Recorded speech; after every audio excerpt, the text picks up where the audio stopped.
We're going to initiate a new tradition in this meeting that we learned from Charles Brown, which is we're going to reward the people who are here on time while we're waiting with a door prize, and it will be a set of wheel lights that will be awarded to the first person who is able to enter into the chat the answer to our trivia question. So during his presentation at the Jefferson School, and in response to a question from an advocate about making contact with people in marginalized groups who can sometimes be difficult to locate, Charles Brown suggested a group from which he was certain everyone in the group knew someone. What sort of person did he say is well known to everyone and yet regularly ignored?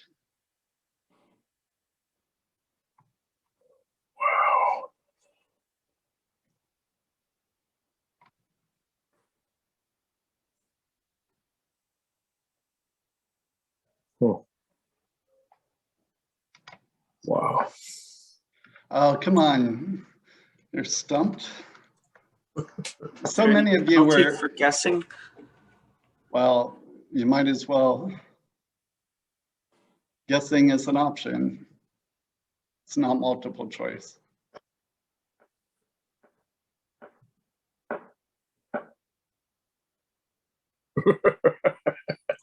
Yeah. No, that's not the answer, Dan. Good try, though. That's a good guess. Oh, another legitimate response from Peter Holmes and Frank. Both good answers, but not what he said. There are a couple of others that I think qualify, but don't happen to be what he said. So another one that he didn't say that I think would qualify is elders, but not what he said.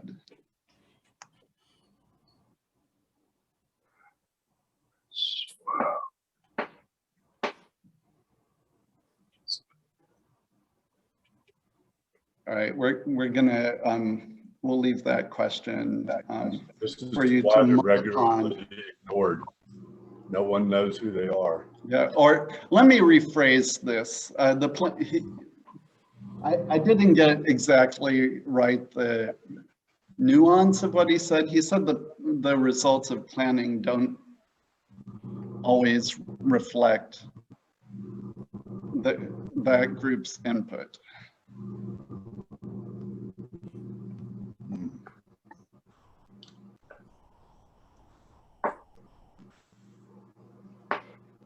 All right, so, oh, nice job, Mike. You were there.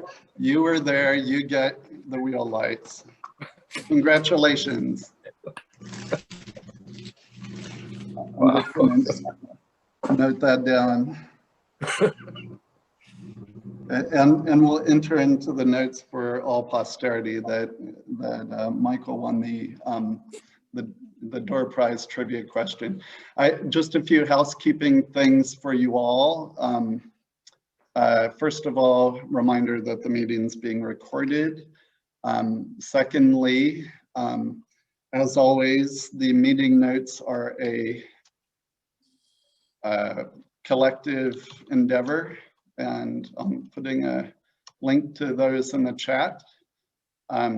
And then finally, also be sure to enter your name and your affiliation in the chat so people know who you are. This is a summer meeting and nobody likes long online meetings in the summer, so I think this one will be short.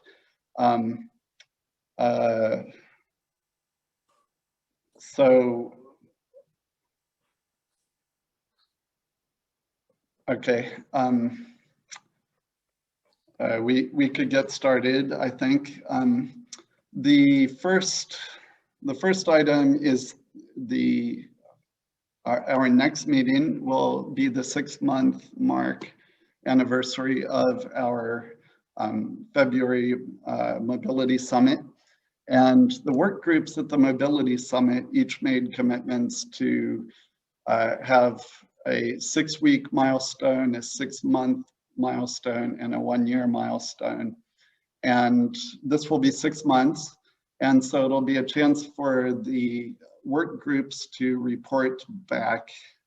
And also we'll allocate a good chunk of time, like 45 minutes for the work groups to work together. For those of you not familiar with what I mean when I'm talking about work groups from the summit, so in the summit back in February, we divided up into groups that were working on cross-disciplinary, cross-organizational issues of shared interest. So topics where one group might be working, but they're not able to do everything alone, and another group might be working on something quite similar, and collaboration could make sense. So some examples of those work groups were like bringing more equity into outdoors organizing. Another topic was Vision Zero policy, which is a policy of zero deaths or serious accidents, serious injuries on the roads. So our next session, which we've already agreed will be in the little golden window between kids coming back from school and Labor Day. So that means people will be back from summer break, but there are no public meetings scheduled. So 2 things. And we'll invite Selena back to help out with that meeting, and she's agreed to do it already, which is great. 2 things that I need. Number 1 is there's a doodle poll to select that final date, and of course I can just select a date if nobody has specific preferences, but let's be sure to use the doodle poll and select a date for that meeting. I'll put a link to that in the chat. And then the part 2, so that'll be like a format similar to this one, maybe early in the morning, noon, or end of the afternoon, like an hour and a half or something. And we also thought it would be cool to pair that with like just a social event, like our first back from after COVID social event, which might be beers at 3 Notched in their outdoor area or in their big room or whatever folks feel comfortable with.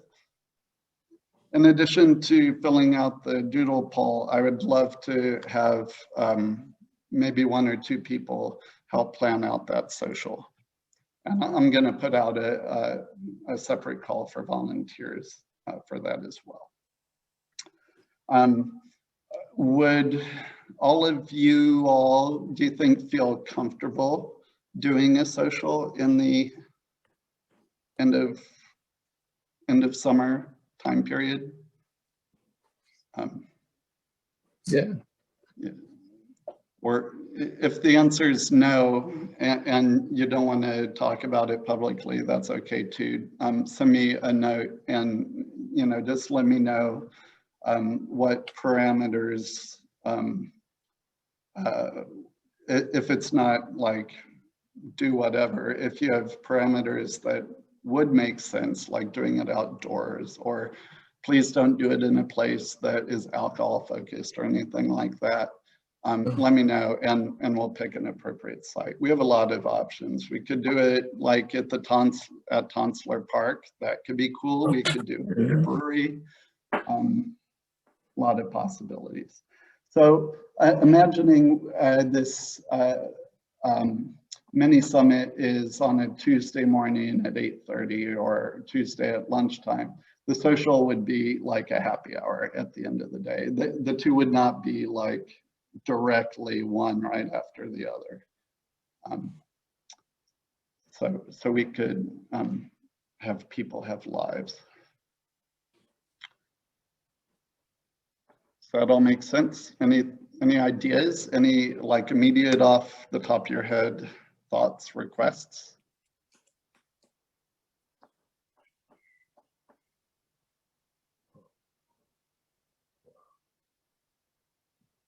All right, so we'll follow up. We'll have like a little team that'll be like me, one of you, and then I've got this list of people who are like jonesing to help run events. So I'll tap into that list as well. The next thing, which this is sort of an update, looking at who's here, we could talk about it in some detail if you would like. So one of the most powerful levers that the Mobility Alliance holds is the ability to work together and do advocacy in a coordinated manner. Past versions of that have, before we had the formal alliance, might be like 5 groups getting together and coming up with a list of 3 things that it regularly is showing up to the Board of Supervisors asking for. Same thing with the city, and that was actually quite successful. And it wasn't just a list of items, which is, it's already helpful for leaders to be hearing the same topics over and over. But we also put together like resources with like statistics that could be cited, tips on public speaking, and that sort of thing. I'd like to do that again and put together a group of people with representation from the various a couple of the various major organizations. So I would definitely love to have someone from Canvic in that group because they have such a big mailing list. Definitely someone from the Rivanna Trails Foundation, someone from CATS.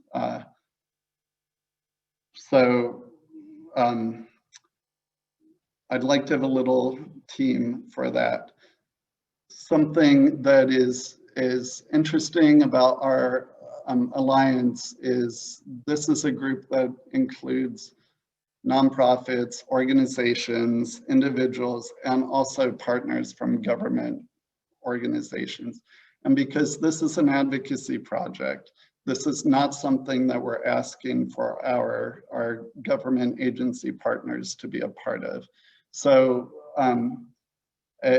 unless somehow it makes sense for you all, I'm not asking for people who are on staff to participate in that in any kind of way. Like, not asking you to come to meetings, and if we decide that there should be a vote on that, on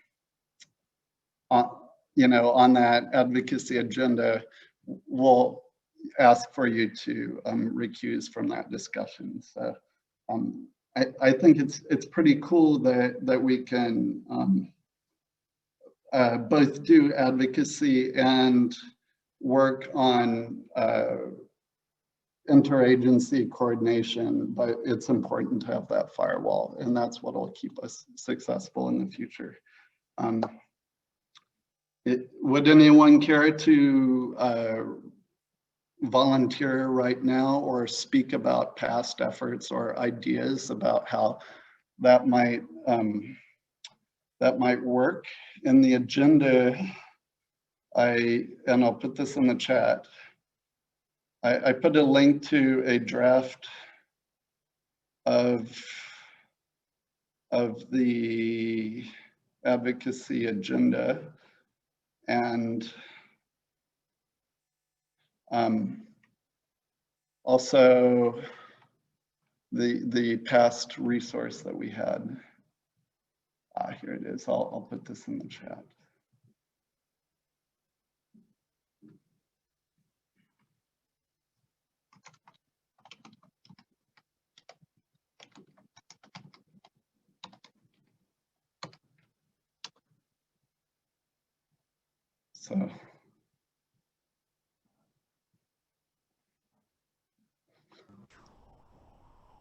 So I'm not quite sure what you're suggesting. Can you hear me?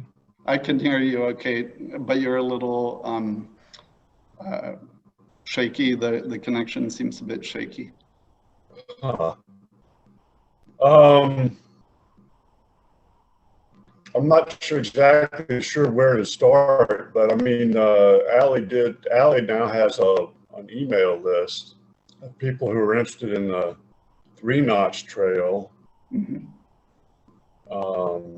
So that might be something to build on. Although, I mean, those people we got that email list from people who were responding directly to, you know, the 3-notch trail issue, and not a general list of issues. So I'm not sure. Yeah, that use anything outside of the 3-notch trail, but. So thank you for raising that as a like practical example to talk about. So the 3-notch trail is actually an item on the draft agenda. And so, and I've been working with the 3-notched crew to frame the issue of the 3-notched project to be one that is of regional interest in two separate ways. Number one is that it will span the entire Charlottesville, Albemarle area, and interestingly, I think it touches every magisterial district but one, which is pretty interesting.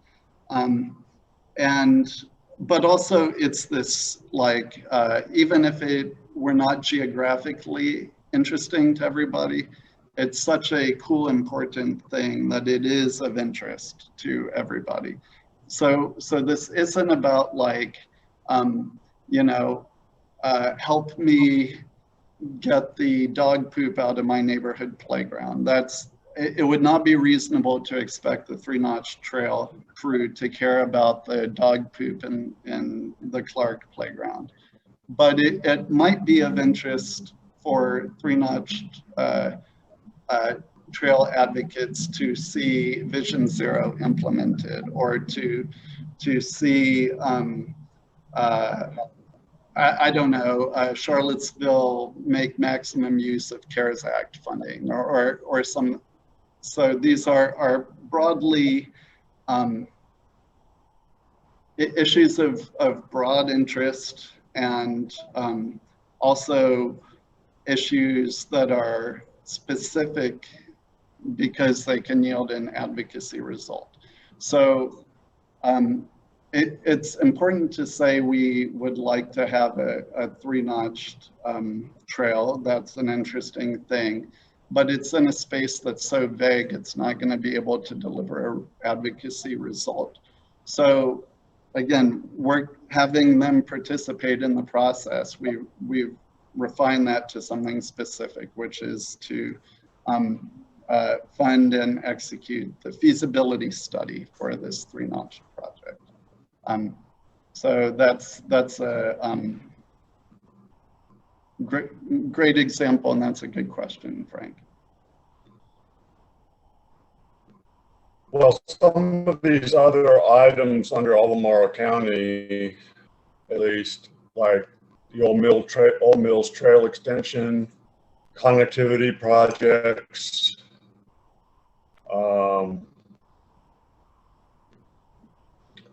quality of life expenditures. Just, you know, there's a lot of overlap in some of those items. Yeah.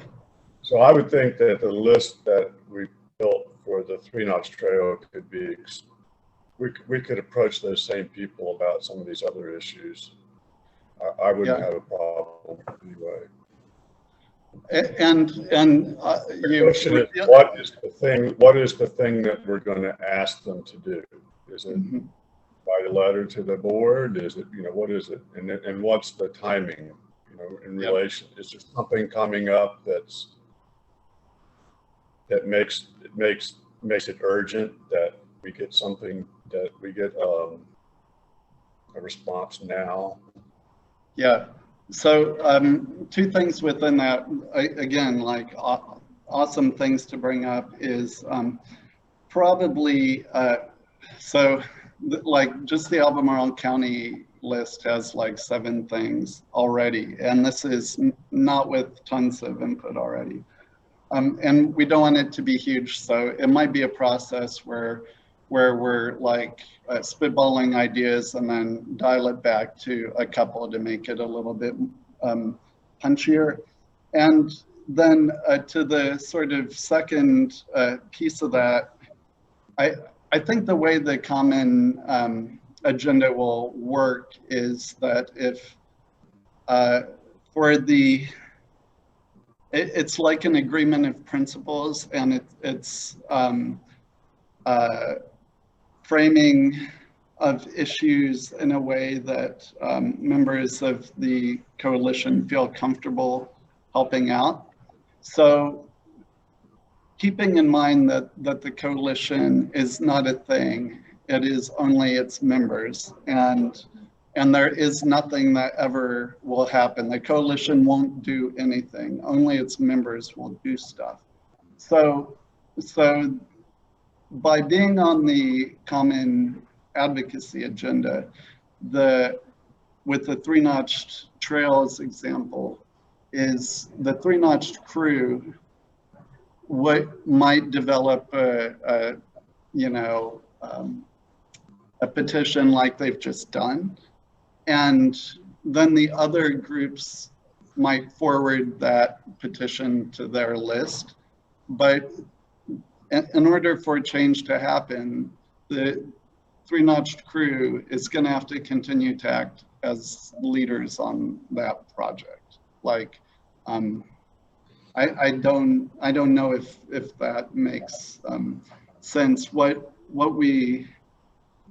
What might happen though is that the leaders of the organizations get together and decide, okay, we're going to regularly, mention these on,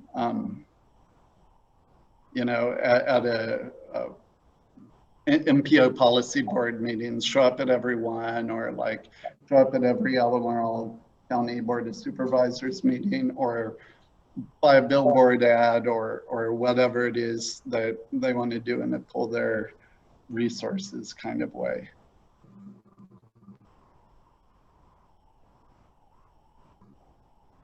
So like the to-do list piece of that is very much of a TBD. Like how we use this agenda is very much of a TBD thing.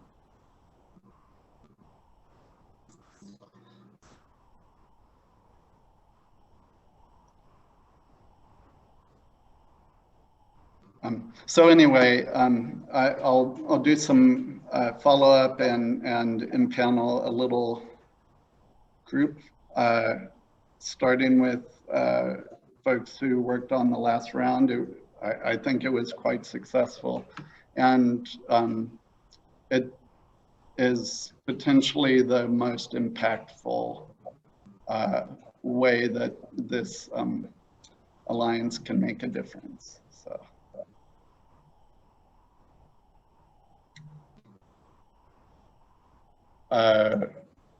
Any other ideas or thoughts before we move on?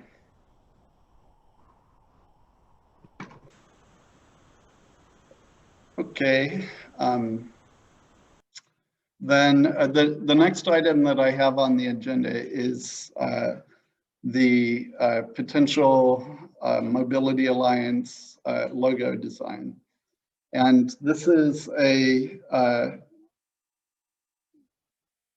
this would be a logo or a type treatment that we could use on our meeting notes, or if we ever wanted to hand out swag, like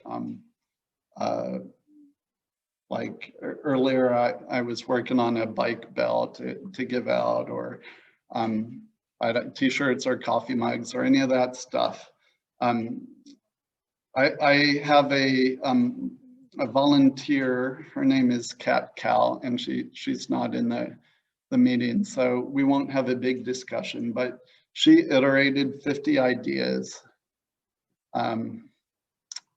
for logo designs. And I'm gonna do just a quick screen share to show what she did, and y'all stop me if this is like old news. It's not the first time I brought this up. But she created a Google Doc where you can look at the ideas and make comments, and there's also a Google poll that you can take to pick your favorites. Let's see here.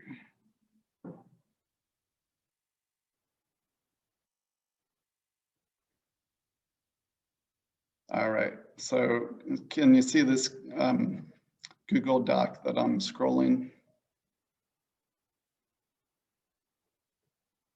So I asked her to focus on text and not pictures, because pictures are complicated, and they can often make a statement that you don't really mean by what's included, or more problematically, what you don't include in the picture. But I did ask her, with that in mind, to consider how might one incorporate pictures or pictograms with a type treatment. So she went wild, and like I say, she did 50 different ways of playing with that question. And hilariously, she misunderstood what we're about. And so when I told her we're a mobility group about like getting outdoors and getting into different kind of spaces, she thought like we were a global mobility, like encouraging people to travel the world and see different cities. So the pictures that she chose are not necessarily culturally relevant to our region. Like you might see the Eiffel Tower or something in it. An example of why pictures are problematic. But don't worry about the content of a picture if she included one. So this one that I have on the screen, for example, we've got people walking on bike and a horse. This was intended to have, you know, the wheat sheaf, this type Piedmont Mobility Alliance, and some kind of icons above it. If we choose to use pictograms, we're going to have to workshop what those pictograms are and how they're treated. So don't get stuck on that. We're not there yet. Just be thinking about like whether pictograms or little line drawings make sense. So here she's like, you know, go to Asia, go to Africa, go to America. We might though be thinking about like, go to the downtown mall, go to the Blue Ridge, go to the rolling country roads of, you know, Keswick, you know, so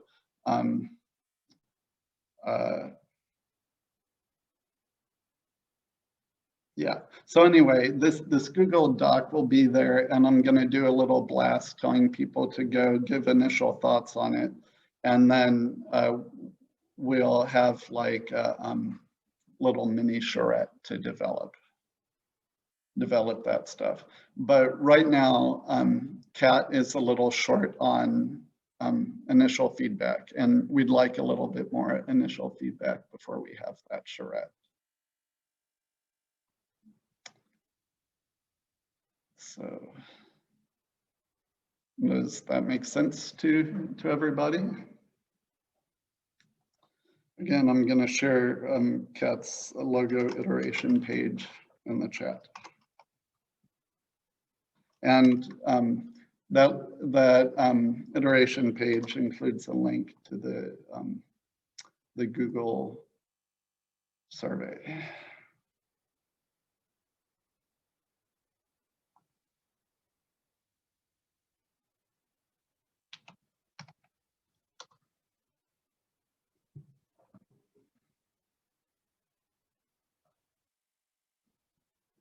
Okay, awesome. Sorry, I keep looking down. I keep getting texts from somebody who's joining the meeting but isn't here yet. Okay, so any like broad thoughts, questions about that?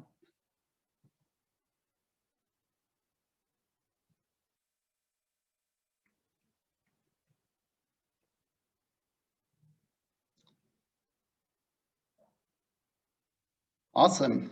So, and a short meeting is good, especially in the summer, very good. And so the next topic is the round room updates, which are lots of people's favorite parts of the meeting, and definitely,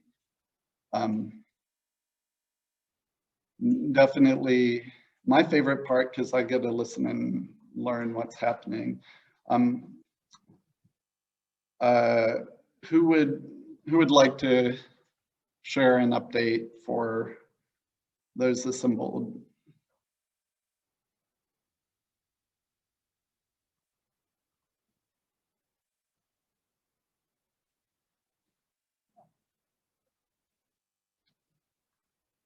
As an icebreaker, I'd be glad to share one, which you guys probably might have heard this, and that's okay.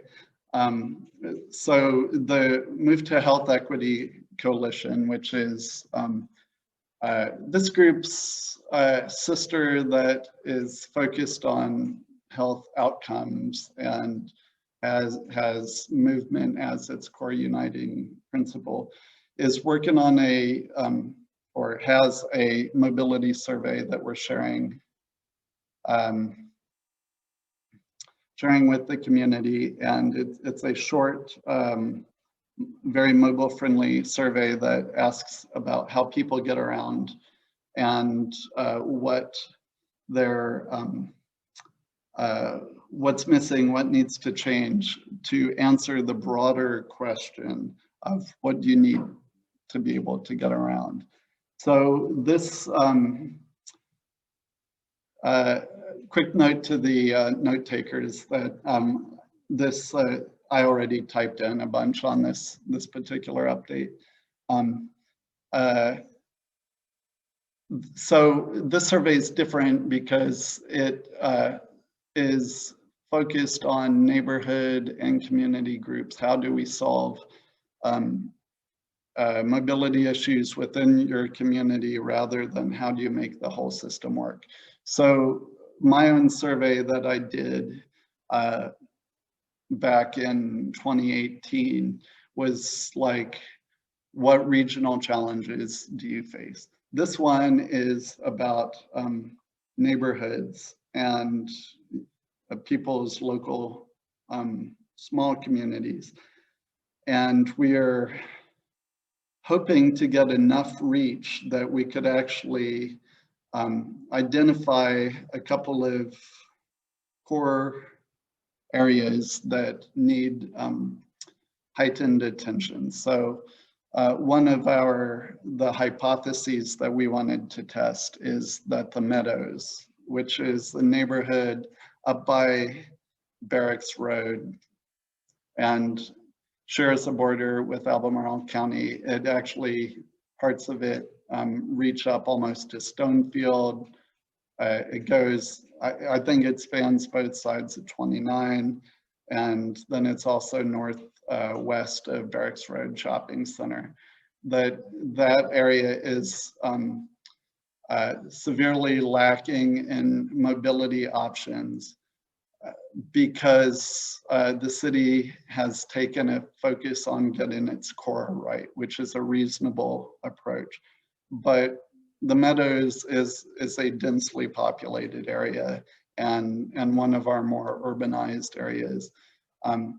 But we want to hear from Meadows residents about that. So that's something secretly that the Move to Health Coalition is thinking about, and the survey hopefully will illuminate an answer to that type of question. As a follow-up, next year's project is for the for Move to Health Equity to work more closely with those identified neighborhoods. This survey is Charlottesville focused and neighborhood focused. So a couple of you live in the county. So sorry, this isn't a regional project. It's a Charlottesville specific project. So that'll be my first update. Any other volunteers? How about I call on Lauren, because somebody, Frank, asked a great question and a very live issue. Hi, everybody. Yes, so Charlottesville Community Bikes successfully moved to Preston Avenue behind Sticks, and it's great. It's air conditioned finally. We have a bigger space, like an indoor space for volunteers to work, and so now we're feeling, after being about 2 weeks being open there, we're feeling settled. And we received all of our funding decisions for the mobile clinics, which was the work group that Kyle and I had for the first Mobility Alliance Summit. So we got $5,000 from the UVA Equity and Environment and Equity Fund through UVA Sustainability, and then $6,000 from Bama Works. So we've got $11,000 to work with to do neighborhood bike clinics in public and low-income housing communities. So Kyle and I met this week to start planning, and we're very excited. Question, Lauren. Yeah. How is that as a percentage of your budget? Is it everything you need, or do you need more? Well, you know that it's easy. You can burn through $11,000 fast, especially now with bike parts being we can't get a lot of single speed chains, which is what we need to fix up a lot of kids' bikes. Like, there's a limit to how many you can order. It's like 5 at a time per day, even with wholesale. And Blue Wheel's been helping us with ordering parts, but so we'll see. So we asked for 10 from Bama Works and got 6, asked for 5 from UVA and got 5. So I think that it's good for this first year. Really, once Kyle and I get deeper into planning, we'll know more if we have a shortage or what we have, but we feel pretty good about the amount that we've got for now. Yeah, we've got an intern right now who's helping us with some fundraising. We're hoping to start like a job training program for historically ignored youth in Charlottesville, like an internship job training thing. And so we're networking with I'm meeting on Monday with like 3 executive directors from other similar groups around the country. There's one in Chicago and one in Portland that we're talking to about how they've structured their program. So there's just exciting stuff happening. So I feel like we're finally getting momentum after a really tough few months of moving and our structure all changing. So we're appreciative of the group and all of the help that, like this group directly helped us find our space and make some really important connections. So thanks to everybody. Can folks visit the shop? Oh, absolutely. Yeah, people can come inside now, which is a big change. And, like we've had some rainy days and people have been we have enough space that people can sort of test ride doing a little loop around the shop, which if you ever went to the old space, that is not possible there. It's air conditioned. We have 2 bathrooms. We feel very fancy. And they're not gas station bathrooms. They are not gas station bathrooms. They're sketchy club bathrooms. No, and we've got lots of food around, which we're happy about. So we feel, like Preston Avenue feels like a great place to be. We're around the communities we need to serve, but then we've also there's a lot going on in that area. So, and we have support, like Sticks helped our moving volunteers. Random Row and Star Hill are doing fundraisers for us. And so we feel like we're getting connected with our new little spot. Okay, interesting. And I think you're close to a bunch of locations that might make sense for the social. So let's check in more about that if you don't mind. Yeah, I think there's good places in there. I think Dairy Market would be open to it. They have, they talked about us maybe doing a social for like a donor social somewhere at Star Hill or at one of those other spots in there. And in the worst case, we could always have it in our new spot. We have space. That's yeah, awesome idea. And so one of the features of the Alliance is that this could be in conjunction with your donor function if you wish, because this organization is not raising money. We're not a nonprofit. We're not even a group. So lots of possibilities. And by the way, Community Bikes had an event at Three Notch that was super fun. It was pretty low key because of where we are as the community moving through COVID, but it was fun. Yeah, it was nice. So it was really last minute too, because it was for a beer release that they did with Bike MS in Richmond, and then they just let us tag along and come share. So yeah, it was like the first time a lot of us had been inside and had to take off our mask inside, and so it was an intro into re-entering the world. So hopefully we have more stuff like that coming up.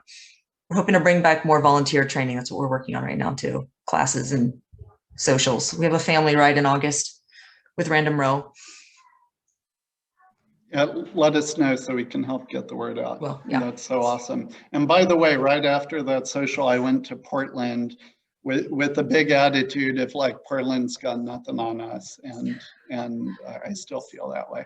So, okay, Michael, I see your hand is raised. Yes, I got together with the Places 29 Rio Community Action Committee or something like that. But anyway, with Marty Meth and another member, and we're talking about neighborhood greenways. And we walked a portion of a greenway that I would like to see. It's in my neighborhood, but it's from Carsbrook through Woodbrook to Albemarle Square, and they're totally on board with it. And it's through county property, and we're going to work on a map shortly, and I guess we're going to talk to Dan Butch about that and other people in the government. So that worked out really well. I see Dan's on the call, and I've been watching this evolving, and thank you, Dan. You've been like more than available, more than helpful. Yeah. On that. Did you want to add anything, Dan, or you don't have to if you don't want to? No, I'll continue with what Michael was saying. I shared with the CAC, this was back in the spring, early spring, about bike ped connectivity and just the process on how to get projects moving. These would need to be identified and updated, probably within master planning, but also gain support from the CAC, and also countywide, how we pursue any type of projects. Still, like, this is early stages. I mean, who knows what type of project that would be and funding wise or the scale of the project. But I think discussion is beginning in very early stages. So, yeah. Awesome. So, Michael, you've been sort of definitely like taking a real leader and role and being like initiating the whole thing and getting it started and keeping it moving, and that's super essential. Remember, and you talked about this at the summit, remember also that at the summit, Jessica was also leading a group about repurposing existing streets and to create low stress routes that get you from one part of town to another. This would also be an example of that as well. So check in with her and let her know what you're doing, and okay, hear from her about like what she's suggesting, like if she's thinking about like how signage can be a part of it and stuff like that. Great resource. Oh, that's great. Okay. Thanks, Peter. Yeah. I see Ali just joined the group, and welcome. And I recognize this is a time that created some challenges. So thank you for joining us. We're just going through round room updates. Did you have any updates that you're interested in sharing? I don't have a ton. I've had some family health issues. My father-in-law's been in the ICU for the last 2 weeks, so I've been kind of distracted. But I'm excited that Dan Butch is on the call, because I'd love to get a county update about TNT, because I feel like we've written letters and petitions and we haven't heard a word from anyone. Not a single bit of feedback. Can you give us something? Sorry to put you on the spot, but No, I like to be available. I get involved. I know this is, like Peter said, this is an advocacy group, but I still like to be available for questions. But like, not every time will there be an update. I mean, there's no new progress. I think there could be perhaps conversations above me, but we know that the board received the petition. I think that, I think there's conversations going on. I think that's the best bet I could say, but I have not been informed of anything with workload related, or I think from VDOT, I think that I understand that the timing of any study, though, it kind of is, smart scales was on the agenda for VDOT right now, as that would have been a VDOT study, this 3-notch study. So I think right now VDOT's focusing on that. And then I think, the board received the petition. And so I think that there could be conversations and brainstorming about that. That's the extent that I know, that timeline wise, if there's anything that would work or be pulled together, I think that's the conversations going on, but I don't, I can't promise that there's any future study or anything of that sort. I also don't want to come across that I'm beating around the bush. That's just basically, from what I understand in my role, that's all parties involved. That's where everyone's at. so is there ever a time when a couple county representatives would meet with our group to just discuss some of the details in person or via Zoom?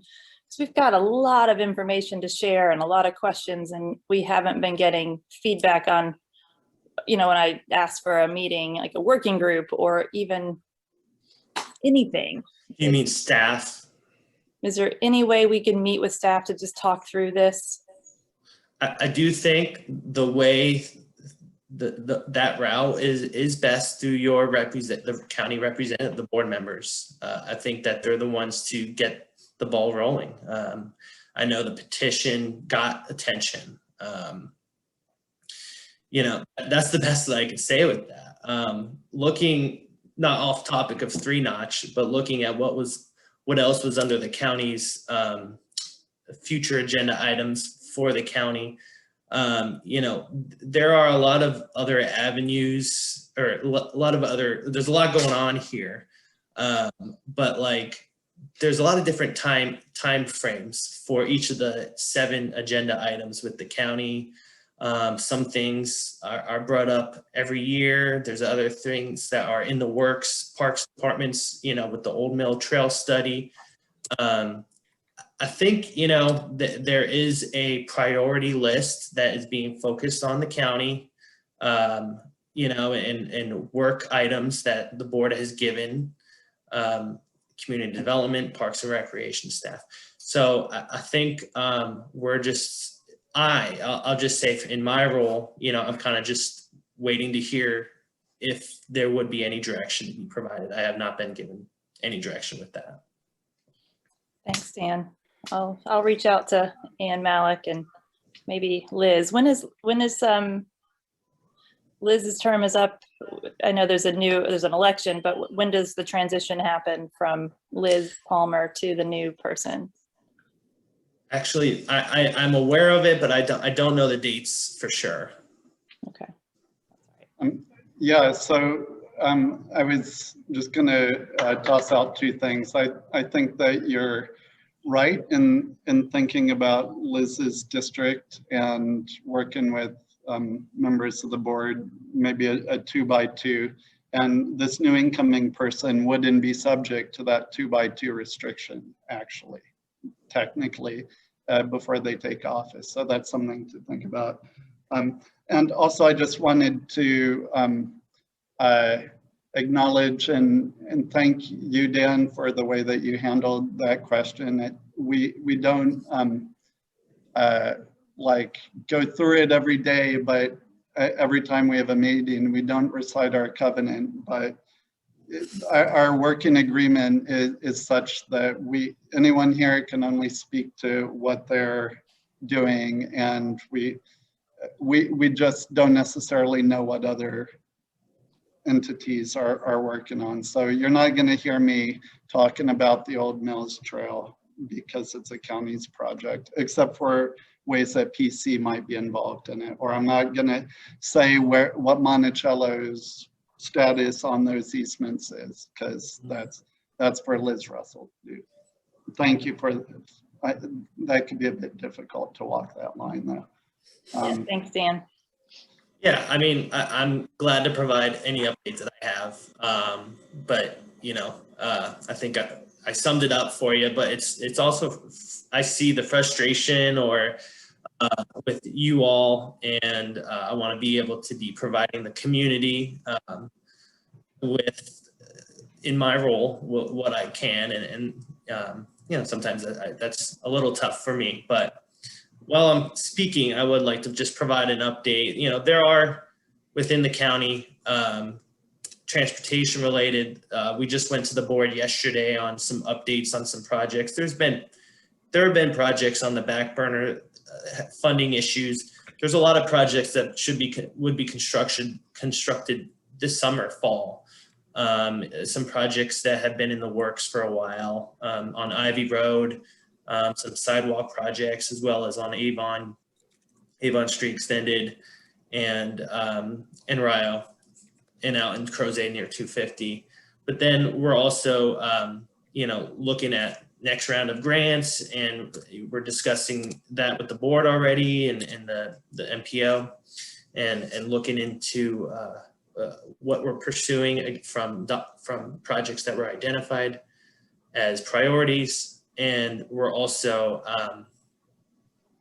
be looking at, we just got some pre-applications submitted for revenue sharing and in Avon, a shared use path on Avon, as well as a connection Eastern Ave out in Crozet. So those are the ones that we just submitted in June for pre-apps for revenue sharing. So that, you know, that's what county transportation we've been focusing on, and a lot of all those projects would have bike ped infrastructure within those. So that pretty much sums up, and we'll be doing those grants in the fall, and we're always working on the One Map initiative with Jessica at the PDC, and that should be coming to an end this summer, and we could be able to start utilizing that data in a very tangible way, I hope, soon. Dan, a question for you. Thanks for that update. So you mentioned revenue sharing on Avon. Is the idea to go for multiple projects on Avon, maybe some with revenue sharing, some with smart scale, and like do a chunk of Avon rather than a small piece of it? Well, yeah, we just finished we just had a consultant finish the Avon corridor study. And so the highest priority recommended from that was a shared use path connection, Mill Creek North, to basically to the National Guard, right before 64. And so, yes, it'll be like we're puzzling it together a bit. We feel like any potential 64 crossing would be more promising if we already have some infrastructure built on both sides. So who knows if that would be a smart scale down the road.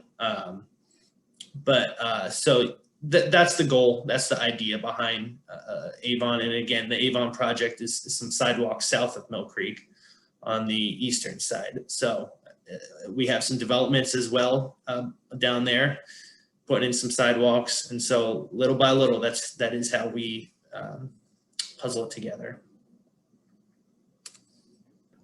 Awesome, thank you. And this is yet another question for Dan that could also be a transition to Amanda. Is we're seeing a pretty amazing opportunity with the CARES Act, and are you seeing opportunities, or is the county actively looking on ways to use some of the new American Rescue Plan monies for transportation, quality of life? We know that COVID did reveal some real connectivity related issues. Is the county using American Rescue for that type of work, access? I think the funding projects that we submitted, I think that was what's been on the radar. I think once that is implemented, I could see that happening. I don't have any update on progress towards that. Okay, thank you. Amanda, I see you're typing some stuff in the chat. Do you have good like audio, video connectivity? Would you like to share something, or just limit it to the chat? Well, I can try talking. How's that? Can you hear me okay? A bit shaky, but let's give it a try. Yeah, so I don't have any updates on the American Rescue Plan or the CARES Act funding. I'll check in with our public works folks and see if they have any insight.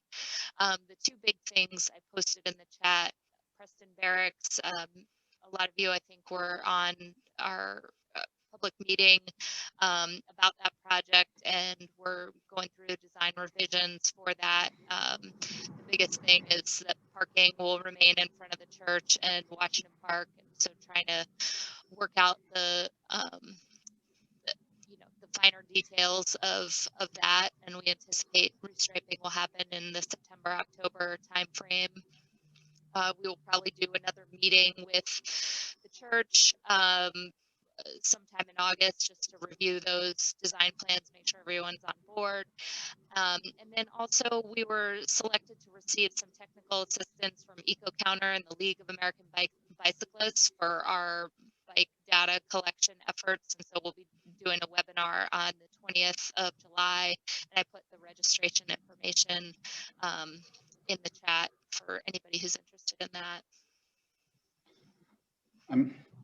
That's cool.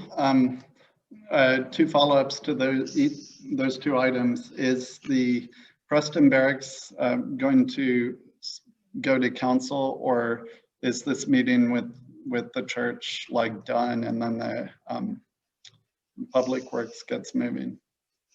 Yeah, I don't anticipate that it's going to go to council. Our hope is that we sort of satisfied all the people that weighed in, and we adjusted based on the feedback that we heard, and we just continue to move forward.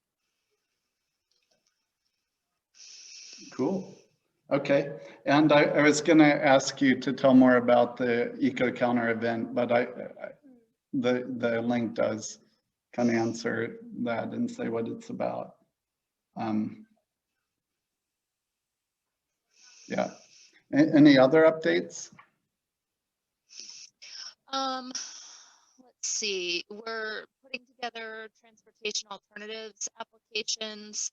The pre-apps were due at the beginning of July. I put in for funding for the Safe Routes to School coordinator position. The um, slight change in how that funding is being awarded. So it's no longer through a separate VDOT administered non-infrastructure grant. It's competing with the infrastructure grants, sort of moving forward. So we put in for that program. And then I know Chris put in for Meadow Creek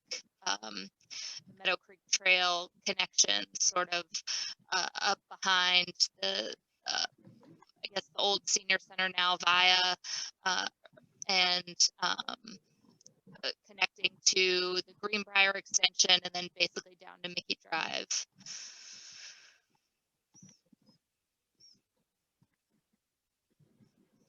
Yeah, that's a project long time in the works. It'll be great to see that coming into getting closer to fruition.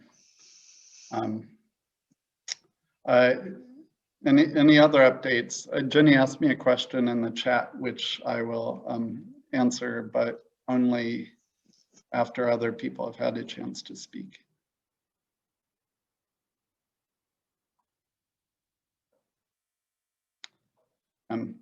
Okay, so Jenny asked what PC's reaction is to the comprehensive plan. And there's a gigantic answer to that question.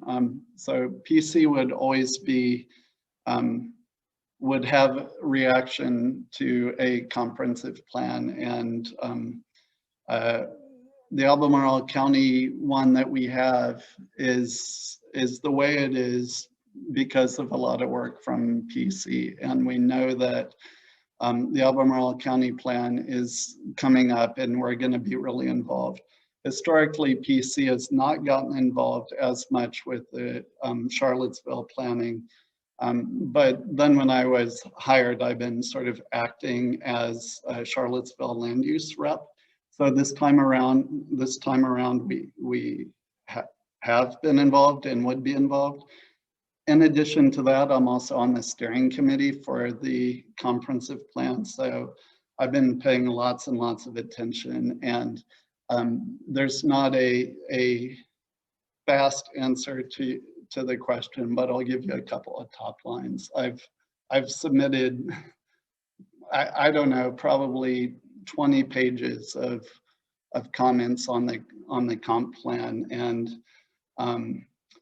but the top line is as follows.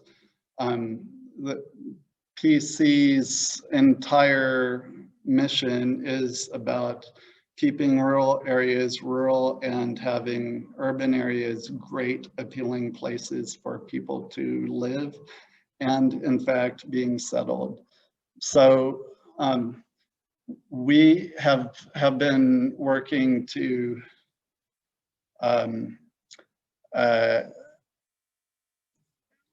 density is not an end in itself, but density is something that is going to be necessary in urban areas in order to make all of our work effective. So generally speaking, we have been in favor of having a more dense Charlottesville as well as a more livable Charlottesville. And those two things are not always easy to have coexist. But that's broadly speaking what the comprehensive plan is able to accomplish, and we support that is happening. And I could go into some like specific bullet points, like we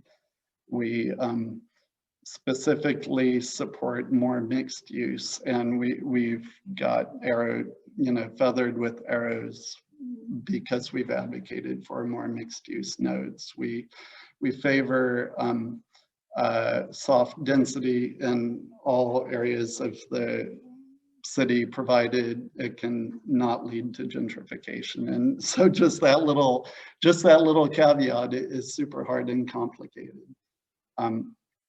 We want to see overlays and protections for environmental resources and cultural resources and historic resources. That includes view sheds, that includes keeping neighborhoods with a strong social fabric still socially strong. That includes not having industrial projects happening in floodplains and on and on. And so you're starting to see why my comments were 20 pages plus. One concern that we have in the comprehensive plan is that it's very, very detailed from a land use perspective, and it's very vague in some of the other quality of life comments. So it says, for example, continue implementation of Charlottesville's bike pedestrian plan. We don't need a comprehensive plan to tell us that. That's a given that Charlottesville is going to continue implementing the bike ped plan. What would be more useful would be something like implement the top priority projects within the next 5 years, or reevaluate the prioritization. So I've made comments sort of in that category as well. Then another sort of category of projects is environmental chapter comments. So Charlottesville has also a climate action plan, and the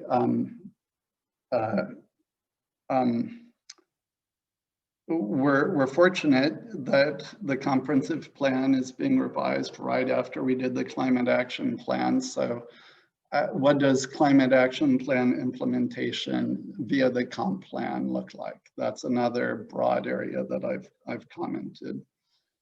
So hopefully that answers that question, and I'm happy to give more details.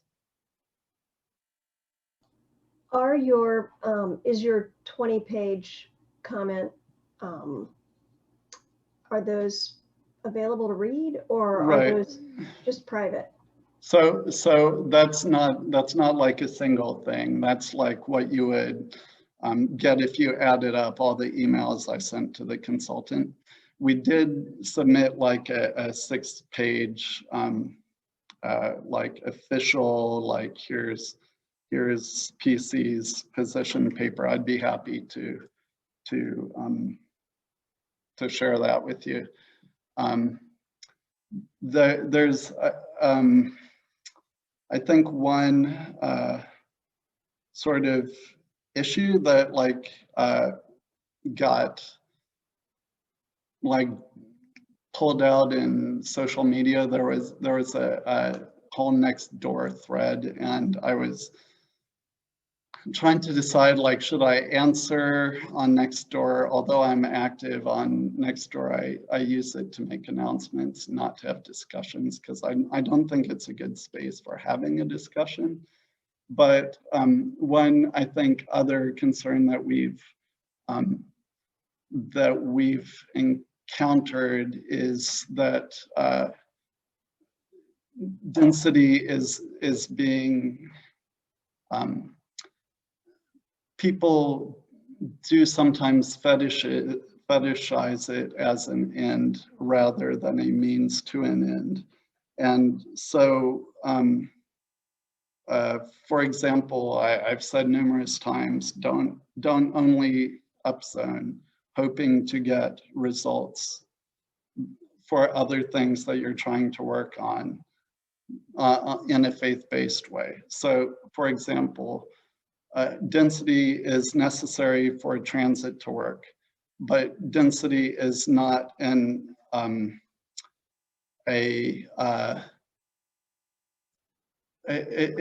not a cause and effect relationship between density and transit. You can perfectly well have dense places with terrible transit.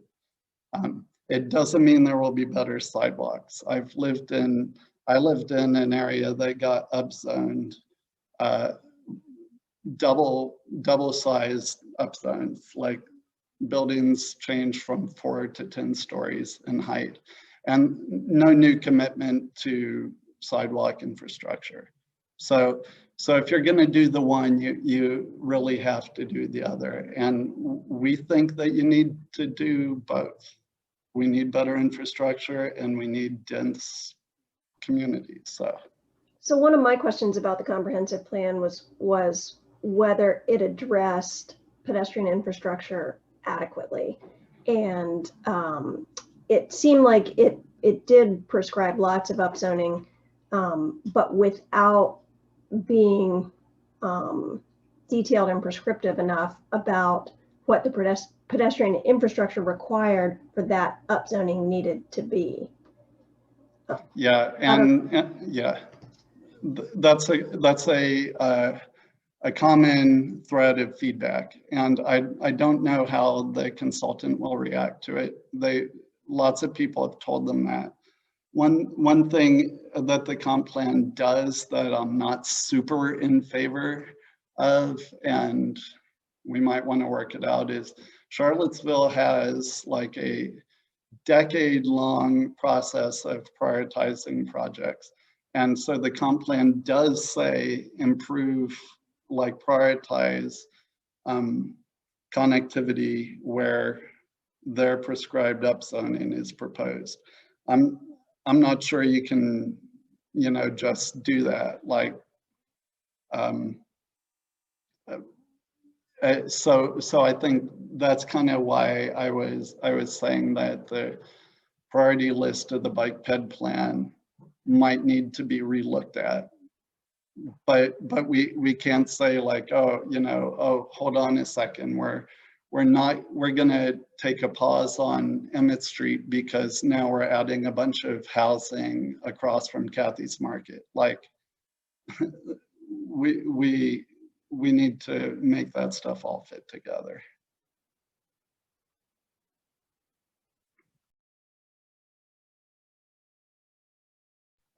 There's going to be, I think one of the other inputs that we've had about the comp plan is not just, well, 2 pieces. One, I'm going to say that's short because I'm going to follow my own rule and not talk about other people's projects. But we're interested in the Housing Advisory Committee's proposal to tie increases in density directly to affordability, because as I said, there's in order to get good social outcomes from upzoning, they need to be linked, and that might be a good way to do it.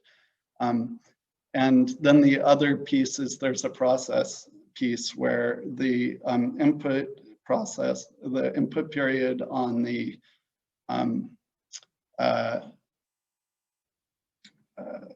future land use map was like shockingly short. I'm sure my emails will be FOIA'd, but it started out like with like a 2 or 3 week comment period, and I was like, no, you can't just like have a pro forma thing. So it got increased to 6 weeks. And there was a community letter that went out that said it should go to 6 months, and I don't think that's a good idea either. My thought would be to have input show evidence of listening to the input and have another discussion on a revised thing. So it's iterative rather than a super long process talking about the same thing. So, and I think that's how it's going to be. So there's this little mystery period where the consultant is digesting everything, and there's going to be another round of discussions, and that needs to be open and clear, and the timeline of it needs to be clear, and where we came from needs to be clear, and it needs to be clear what's going to be done with this input. But there'll be something like that as the next step. I was told candidly that the plan could get approved more like the winter, rather. It's not like it's going to get like signed and bound in August or September. There's going to be like a couple more rounds of input.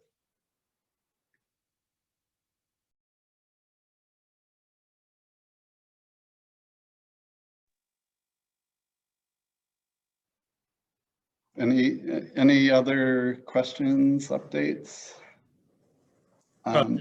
Follow up on your comment about the county will be doing a comp plan update as well. I'm not sure exact timeline on start to finish, but it's on the agenda. And the transportation would be doing a multimodal update, kind of reevaluating how projects are identified.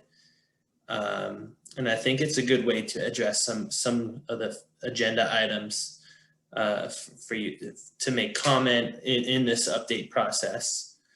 Because just seeing how some things get more attention than other items. So I think this would be a good start.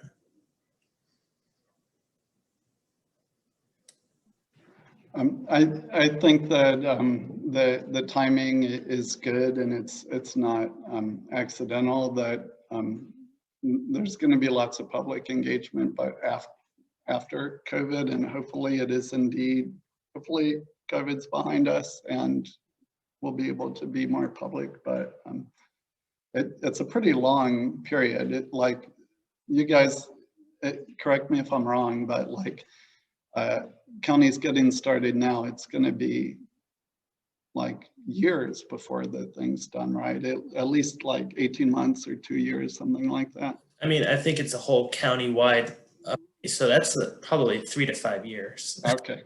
But specifically speaking, I don't know where the multimodal update would fall within that. But I'm not sure if it's chapter by chapter. These are details that are getting ironed out. But, you know, it's definitely ahead of us. You know, it's coming. So just to kind of keep that on the radar. Allie? Yeah, so in 2015, the 3 Nuts Trail was added to the county's comprehensive plan. And now when this opportunity for moving it forward came along, the Board of Supervisors didn't prioritize it. And they said one of the reasons was potentially that they didn't have enough staff time, but it seems like they're putting all this staff time into updating a comprehensive plan that we were already in. And so it frustrates me a little bit to see what's the point of the comprehensive plan if they're not following through with the items that were prioritized. You spend so many years, then you update it, and it's just, well, anyway, I'm just a little frustrated, as you could probably guess, and I don't really expect an answer to that. I just wanted to make a public comment. Noted. I do know in the current comp plan, it's identified in the Parks Recreation connectivity. So sometimes I'm more specifically talking about the transportation projects and the multimodal. But again, I think there's a fine line between overlap with a greenway type project. But yeah, I understand what you're saying, and I think this is coming up. This is the time to voice that. Something else is yesterday we had the rural rustic pavings. I know that's been kind of getting a lot more attention. I think this update would be a good time to kind of voice that from the bike ped community. I do believe in my role is to be able to communicate what is going on with updates and provide from property owners to the board, from VDOT, and with the bike ped community. I felt like I kept you all in the loop, but also was just encouraging y'all to make some comments, to reach out, and that is the process, you know. So maybe I would love to hear more input on how county staff could be just kind of more, I guess, more, is there more communication needed with that? I kind of keep that as an open topic. specific to that rural rustic, so yesterday was Wednesday, there was the Board of Supervisors meeting. So did they approve like a paving list? Is that what happened yesterday? They approved roads that are fully funded to be paved by this coming year, July 1st, fully funded this fiscal year. So there were 4 roads spread out in the rural areas. 3 were really dead end roads, but Red Hill School Road was one that has some connection there, access to the school. But I do understand that this is of interest of the bike ped community. And I know that there is, there's routes that are identified.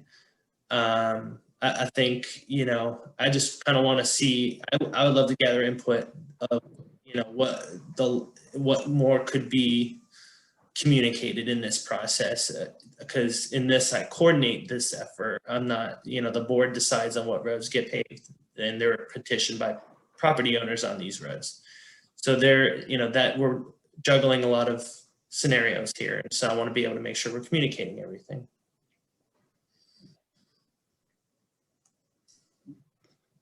Thank you. Dan, you're like awesome with just like answering every question. And so one item that was listed in the bicycle pedestrian plan was keeping an eye on paving and potentially restriping roads in the rural area. Is that an opportunity that we're watching? And so, for example, this Preston Avenue project is creating bike lanes simply through restriping and changing lane widths. Is that something that you're like watching? And even if we're not able to add additional shoulder, reorienting lanes, or can we even change shoulder widths through repaving? Yeah, I'll cover that and close with the rural rustic. I have a 10 o'clock meeting for smart scale applications. So okay. I'll end with we are talking with VDOT. I mean, that's a different type of improvement than these rural rustics. For major secondary roads that are just routine paving. Barracks Road was recently paved. We communicated with them, and I just drove it, and I feel like they did provided some shoulder, additional shoulder. That's Route 76, Bike Route 76. And, what we hear from VDOT is where right-of-way allows us to provide this. Watts Passage Road was one that we brought up to them as users. Bike users are using. What can you do? Even outside of shoulders, providing additional shoulder, just even additional signage. Anything that would, and I have been seeing more signage. Anything will help is basically what we're communicating. I saw that barracks change, and that's what prompted the question. And then from the city limit to Georgetown Road, that will be paved next year or this fiscal year. And that's likely for some bike lanes. That's more suitable. We're not requesting bike lanes in the rural areas, but we are trying to identify locations that can be more accommodating. And so that is different than the rural rustics. That's basically a chip and seal paving over gravel roads that are more into the rural areas. And the argument is to keep them as gravel. So that's kind of a different discussion there. But I hope that answers your 2 questions. But yeah, we're definitely in conversation with VDOT on this. So. Awesome. Thank you. Okay, so as Dan noted, it's about to be 10 o'clock. Any closing stuff? Okay, so our next meeting is going to be this mini summit between school back and Labor Day. whatever the doodle poll says is when our next meeting will be. So thank you everybody for joining us, and I'm going to stay on if people want to chat, but we'll adjourn the meeting and move to just informal chatter at this point. So thank you.